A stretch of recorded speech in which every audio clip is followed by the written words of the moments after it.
শুরু করি। আপনি আওয়ামী লীগ সরকারের মন্ত্রী ছিলেন। সেই সময় আওয়ামী লীগ সরকারের থেকে আপনার শেখ হাসিনা, আমরা যদি এইভাবে বলি যে আপনার মন্ত্রিত্ব কেড়ে নেন, দল থেকে বাদ দেন এবং আপনাকে আসলে কারাগারেও যেতে হয়। উপর থেকে আমরা যেটি জেনেছি যে আপনি হজ, তাবলিগ জামাত তা নিয়ে কথা বলেছিলেন, কিন্তু ভেতর থেকে আমরা যা শুনেছি সেটি হচ্ছে যে আপনার প্রধানমন্ত্রীর পুত্র জনাব সজীব ওয়াজেদ জয়কে নিয়ে প্রশ্ন করা, সে সময়কার প্রধানমন্ত্রীর পুত্র সজীব ওয়াজেদ জয়কে নিয়ে প্রশ্ন করায় আপনার আমি এটাকে পরিণতি বলবো না, আপনাকে এই ঘটনার মধ্যে দিয়ে যেতে হয়েছিল। আপনি কি এই বিষয়ে কিছু বলবেন?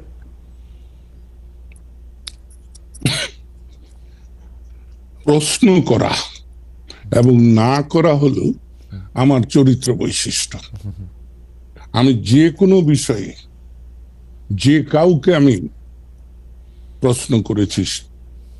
আমি 1964 সালে কপের নির্বাচনে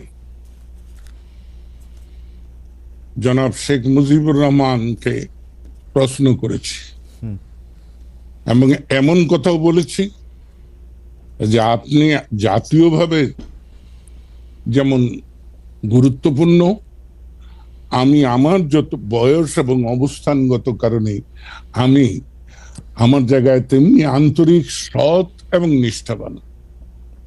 তাই আপনি যে প্রস্তাব গ্রহণ করেছেন মনোনয়নের ক্ষেত্রে, এ ব্যাপারে আমার আপত্তি আছে।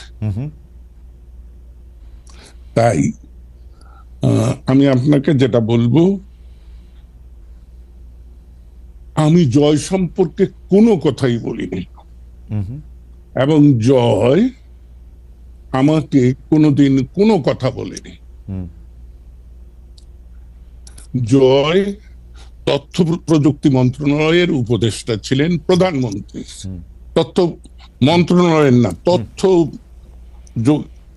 যোগাযোগ মন্ত্রণালয়ের প্রধানমন্ত্রীর উপদেষ্টা ছিলেন। তিনি তাকে কি উপদেশ দিয়েছেন তা জানি না, আমাকে কোনো উপদেশ দেননি। বরঞ্চ আমি একদিন জয়কে বলেছিলাম বঙ্গবন্ধু স্যাটেলাইটের ব্যাপারে যে বাবারে এইটার কি করব। সে আমাকে স্পষ্ট করে বলেছিল যে বড় মামা, আপনি চায়না আর আমেরিকা সম্পর্কে সতর্ক হবেন। ওকে, চায়নাদের যে জিনিসটা দেবে সেটা নিশ্চয়তা নেই, আর আমেরিকা 10 টাকার জিনিস 10,000 টাকা দাম ধরে বসবে। আপনি রাশিয়া, ফ্রান্সের এই দুই জায়গাটা বিবেচনা করতে পারেন। এই আমার 6 মাসের তথ্য প্রযুক্তি মন্ত্রণালয়ের একমাত্র জয়ের সঙ্গে কথা। তবে যে কথাটি বলা হয় বাংলা ভাষায় কিন্তু অনেক রকম ব্যাপার আছে, সেটা বাক্য গঠনে। আমি বলেছি জয়কে, এ কথা আমি বলেছি, সেটা জয়কে প্রশ্নবোধক না। আমি বলেছি জয় হলো প্রধানমন্ত্রী শেখ হাসিনার পুত্র, জয় হলো বঙ্গবন্ধু শেখ মুজিবের দৌহিত্র, এই হিসাবে। কিন্তু চাটুকার খোসামতকারীরা শেখ হাসিনাকে কি বুঝেছে আমি জানি না, এবং বিষয়টা কিন্তু এখানে না। ওকে ওকে, আমি একটু মাঝখানে একটু বলি। তার মানে হচ্ছে আপনি এটুকু প্রশ্ন করার জন্য আপনার মন্ত্রিত্ব চলে গেল আওয়ামী লীগে? না না না না না না, আমার মন্ত্রিত্ব ওখানে যায়নি। আমার আওয়ামী লীগ থেকে বহিষ্কার ওখানে হয়নি, হয়েছে কায়েমি স্বার্থবাদ।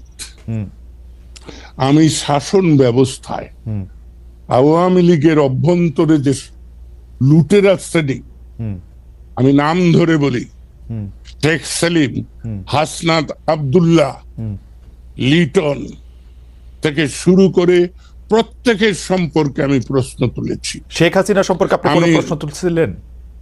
কার সঙ্গে? শেখ হাসিনা সম্পর্কে না, আমি শেখ হাসিনাকে সবসময় হাসতে হাসতে বলতাম, কারণ এক সময় তো তুই তুকারি করেছি। 50-এর দশকের শেষ 58 সালে আমার সঙ্গে পরিচয়, তারপরে থেকে আমরা আমার অভ্যাস অনুযায়ী তুই তুকারি করেছি। কিন্তু আমি যখন 2001-এর জাতীয় সংসদ নির্বাচনে ভোট ডাকাতির কারণে পরাজিত হই, তারপরে আমি সিদ্ধান্ত নেই যে আমি রাজনৈতিক অঙ্গনে থাকবো কি থাকবো না, নির্বাচনী ব্যবস্থার মধ্যে থাকবো কি থাকবো না, তখন আমি নিজে নিজেই ভেবে নেই যে শেখ হাসিনাকে যদি আমি তুই তোকারি করি তাহলে শেখ হাসিনা আমাকে কেন সম্মান করবে।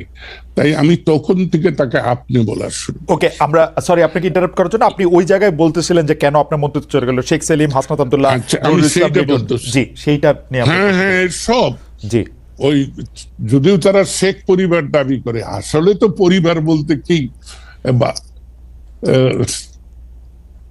নরনারী, তার সন্তান, বৃদ্ধ পিতামাতা থাকলে তারা, কিন্তু এরা তো শেখ পরিবারের আত্মীয় স্বজন। এদের লুণ্ঠনের বিরুদ্ধে, অর্থ পাচারের বিরুদ্ধে আমার বক্তব্য ছিল যে আমরা যে ছদফা আন্দোলন স্বায়ত্তশাসনের দাবি করেছি, সেটা হলো এইরকম যে পূর্ব পাকিস্তানের অর্থ পশ্চিম পাকিস্তানে চলে যাচ্ছে, সেটা আর ফেরত আসছে না। আমরা তো একই কাজ করছি আওয়ামী লীগ রাষ্ট্র ক্ষমতায় এসে। সেটা কি? যে আমরা দেশের সম্পদ, দেশের অর্থ বিদেশে পাচার করছি। আমার এখানে একটা ছোট্ট প্রশ্ন আছে। আপনি যাদের কথা বলছেন যে শেখ সেলিম, হাসনাত আব্দুল্লাহ, জনাব লিটন, তারা আসলে রাইটলি আপনি পয়েন্ট আউট করছেন যে তারা বিভিন্ন ধরনের লুটপাটে অংশ নিচ্ছে এবং আপনি সেটা নিয়ে প্রশ্ন তুলেছেন, কিন্তু আপনার কাছে কখনো মনে হয় নাই শেখ হাসিনার ডাইরেক্ট ব্লেসিং না থাকলে, ডাইরেক্ট অংশগ্রহণ না থাকলে তাদের পক্ষে কোনোদিন এই লুটপাট করা সম্ভব না? এটা কি বললেন, এটা কি বললেন খালেদ? আপনার যদি ইচ্ছা না থাকতো তাহলে আমি কি আপনার সঙ্গে এই মুখোমুখি সাক্ষাৎকার দিতে পারি? না না, এবং আপনার ইচ্ছা না থাকলেও আপনার ইচ্ছা না থাকলেও সেটা শেখ হাসিনার যদি ব্লেসিং নয়, শুধু ব্লেসিং তো ছিলই, তার একান্ত সম্মতি ছিল, রাইট। এবং এই ব্যাপারে আমি ছেলেটিকে পছন্দ করি আর না করি, সোহেল তাজ সে কিন্তু এক সাক্ষাৎকারে বলেছে যে আপা আমাকে বলেছিল যত পারো অর্থ জোগাড় করো। আমি কিন্তু শেখ হাসিনার সম্পর্কে আমার খুব উচ্চ ধারণা ছিল, আমি মানুষের খোঁজ খবর নেই না, আর আমি কারোর বিরুদ্ধে যতক্ষণ পর্যন্ত সুনির্দিষ্টভাবে আমি আমার এই প্রত্যয় না জন্মে যে এই ঘটনাটি সত্য, ততক্ষণ পর্যন্ত আমি কারো সম্পর্কেই মন্তব্য করি না। আমি কারো বিরুদ্ধে বলি না, সব সময় বলি যে আমি অমুকের সম্পর্কে, অমুকের বিষয়ে মতামত দিচ্ছি। তো আপনাকে বলি যে আমরা যখন আমেরিকায় যাই তার দুদিন আগে বাংলাদেশ আওয়ামী লীগের কার্যকরী কমিটি এবং উপদেষ্টা কমিটির যৌথ সভায় আমি প্রকাশ্যে এদের বিরুদ্ধে অভিযোগ উত্থাপন করেছিলাম। আমার এখানে আমি একটু ছোট করে দুইটা বিষয়ে জানতে চাই যে আপনি তো জানেন যে 2013 সালে যে নির্বাচন ব্যবস্থা, 2014 সালে যে নির্বাচনের মধ্যে দিয়ে আওয়ামী লীগ সরকার আবার ক্ষমতায় আসলো, সেইটাতে আসলে কোনো নির্বাচন হয় নাই। 154টা সিটে আসলে বিনা প্রতিদ্বন্দ্বিতা নির্বাচিত হওয়ার পর আসলে কারো কোনো ভোটের দরকার হয় না, আবার সরকার গঠন হয়ে গেছে। আপনি ওইটার কোনো প্রতিবাদ করেছিলেন কিনা? এক। দুই হচ্ছে আপনি দল থেকে বহিষ্কার হলেন, মন্ত্রিত্ব থেকে বাদ পড়লেন, ফিরে এসে গত 10 বছরে আপনি এই কথাগুলি প্রকাশ্যে এরকম করে বলছেন কিনা বা বলতে চেয়েছেন কিনা, বলতে কোনো বাধা পেয়েছেন কিনা? জনাব খালেদ মহিউদ্দিন, আমি আপনি 2012 সালের বাজেট অধিবেশনে আমি স্পষ্ট করে বলেছিলাম যে এটাই আমার সর্বশেষ জাতীয় সংসদে উপস্থাপিত বক্তব্য, কারণ আমি ভবিষ্যতে জাতীয় নির্বাচনে অংশগ্রহণ করব না। তারপরে শেখ হাসিনা ব্যক্তিগতভাবে আমাকে অনুরোধ করেছেন যে লতিফ ভাই আমাকে ছেড়ে যাবেন না, আপনাকে আমার প্রয়োজন। আমি শেখ হাসিনাকে যতটা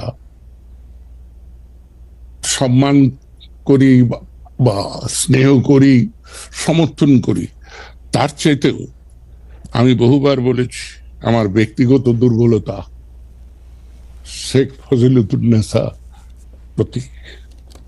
আমি ছাত্রলীগ, আওয়ামী লীগ, শেখ মনি,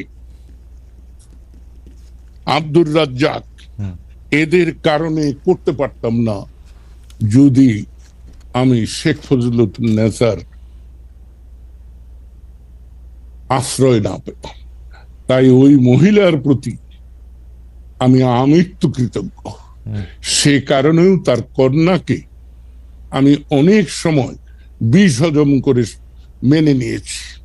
এবং আমি কিন্তু বলতাম যে দেখুন মাননীয় প্রধানমন্ত্রী, আমি খুব দ্বন্দ্বে থাকি, কখন আমি আপনার মান নষ্ট করি, কখন আমি আপনার মনে আঘাত করি, কারণ আমি সত্য মিথ্যা বুঝি না, আমি যা বুঝি তা আমি না। কিন্তু জনাব লতিফ সিদ্দিকী, আপনি যখন মন্ত্রী হলেন তখন সংসদে আপনার যে ভাষণ, সেখানে তো আমরা শেখ হাসিনার প্রতি আপনার একটা পুরো লয়ালিটি আমরা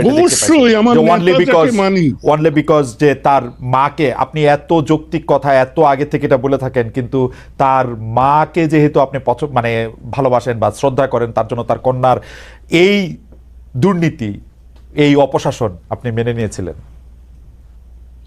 হ্যাঁ, আমি একার অকপটে স্বীকার করব, সেজন্য আমি অনুতপ্ত, আমার লজ্জা নেই। কিন্তু আপনাকে আমি বলি, আমি যেদিন জাতীয় সংসদ থেকে পদত্যাগ করি, আপনি অনুগ্রহ করে আমার সেদিনের বক্তৃতাটা যদি শোনেন, তাহলে দেখবেন যে আমি কি কি বলেছি। না, তখন তো আপনি মানে আপনি আমার দৃশ্যতা ক্ষমা করবেন, কিন্তু তখন তো আপনার পলিটিকে মানে আপনি বুঝে গেছেন যে এই আওয়ামী লীগ থেকে আপনি আর কি পাবেন। আপনাকে যে অসম্মানের মধ্যে দিয়ে আপনি শুরুতেই শুরু করেছিলেন, যেটি বলে যে অসম্মানের মধ্যে দিয়ে আওয়ামী লীগ আপনি যেতে হয়েছে ওনলি বিকজ আপনি পরিবারতন্ত্র, গোষ্ঠীতন্ত্র, লুটপাট, দুর্নীতি নিয়ে আপনি কথা বলেছেন। আপনি কিন্তু আপনার নিজের ভাইকেও আপনি ছাড় দেন নাই যখন আপনি দুর্নীতি নিয়ে কথা বলেছেন। সেখানে আপনি যখন এটি বলেছেন, তারপরও এর মধ্যে আপনি যাইতে হয়েছে এইটার জন্য, মানে আমি জানি না, মানে এটা আপনার জন্য একটু বেদনাদায়ক। তারপর আমরা একটু শুনতে চাই যে আপনি আসলে এই 10 বছর আর কি বলতে পারতেন বা বলা আপনার উচিত ছিল বলে আপনি মনে করেন কিনা। আমি সত্য কথা বলি। আমি আপনার যে লোকটি এখানে এসেছে তাকে কথা প্রসঙ্গে বলতেছিলাম যে 25শে মার্চের আগেও আমি স্বাধীনতা নিয়ে দ্বিধাদ্বন্দ্বে ছিলাম। 71-এর 16ই ডিসেম্বরের পর থেকে আজ পর্যন্ত বাংলাদেশ যে সকল সমস্যার মুখোমুখি হচ্ছে, আঞ্চলিকভাবে, আন্তর্জাতিকভাবে, এই বিষয়গুলো আমার আল্লাহ আমাকে বোধহয় এই জ্ঞানটুকু দিয়েছিল ভূ রাজনীতির পরিস্থিতি সম্পর্কে। তাই আমি চেয়েছিলাম পাকিস্তানের মধ্যেই একটা সমাধান, আমাদের স্বায়ত্তশাসন, বাঙালির অধিকার, বাঙালির মর্যাদা। কিন্তু পাকিস্তানিরা আক্রমণ করেছে। আক্রমণ করলে, যে শত্রু আক্রমণ করে, আমি তাকে প্রতি আক্রমণ করবই। তাই আপনাকে স্পষ্ট করে বলি, পাকিস্তান সশস্ত্র বাহিনীর বাঙালি সৈনিকরা সারা বাংলাদেশ আওয়ামী লীগের, ছাত্রলীগের কোন ব্যক্তি সশস্ত্র লড়াই শুরু করার আগে আমি 25শে মার্চ রাত্রেই সশস্ত্র লড়াইয়ের জন্য তৈরি হয়েছিলাম। এবং তারই মহান ফসল বঙ্গবীর কাদের সিদ্দিকী বীর উত্তম, এবং তারই ফসল টাঙ্গাইলের মুক্তিযুদ্ধ। তাই আমি নতুন ভোর আসে, সময়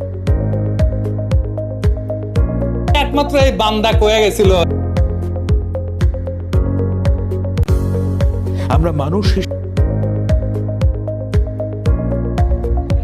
বাংলাদেশকে